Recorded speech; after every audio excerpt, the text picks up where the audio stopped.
সামনে হাত কেটে বেড়া হবে, অন্যায় জুলুম করা হবে না, সংখ্যালঘুদের জায়গা অন্যায়ভাবে দখল করা হবে না। এই যে বাংলাদেশ জামাত ইসলামের ওয়াদা।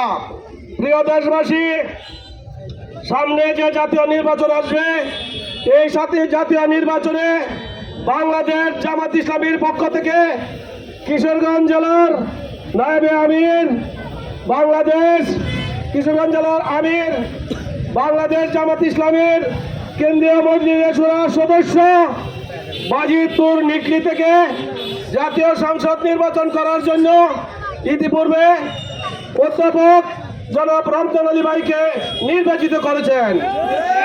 আমরা সবাই একত্রবদ্ধ হয়ে দলমত নির্বিশেষে যদি রমজান আলী ভাইকে সংসদে পাঠাইতে পারে, তাহলে বাজিতপুর নিকলির উন্নয়নের ছোঁয়া দেখতে পাবেন।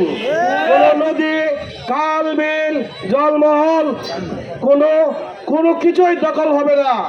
যেটা যার যে অধিকার, নিশ্চয়ই আল্লাহর রহমতে সে অধিকারটুকু পাবেন। আমরা সবাই জানি সুদ খাওয়া হারাম, ঘুষ খাওয়া হারাম, কিন্তু মসজিদের নিম্নে বসে সুদ খাওয়া হারাম বললে হবে না, কিয়ামত পর্যন্ত বললে হবে না। আমাদের একজন প্রতিনিধি সুদ খাওয়া হারাম, জাতীয় সংসদে মদ খাওয়া হারাম, সেটা জাতীয় সংসদে বলতে হবে, পাশ করে দিতে হবে।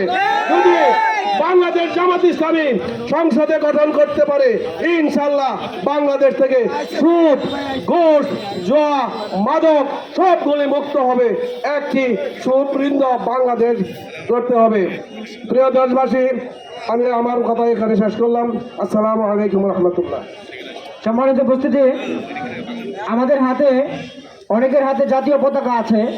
আমরা খেয়াল রাখবো কোনো অবস্থাতেই যেন জাতীয় পতাকা মাটিতে না পড়ে, এটা আমরা খেয়াল রাখবো। সম্মানিত উপস্থিতি, আমাদের বর্ণাঢ্য বিজয় র্যালি এখনই শুরু হবে ইনশাল্লাহ।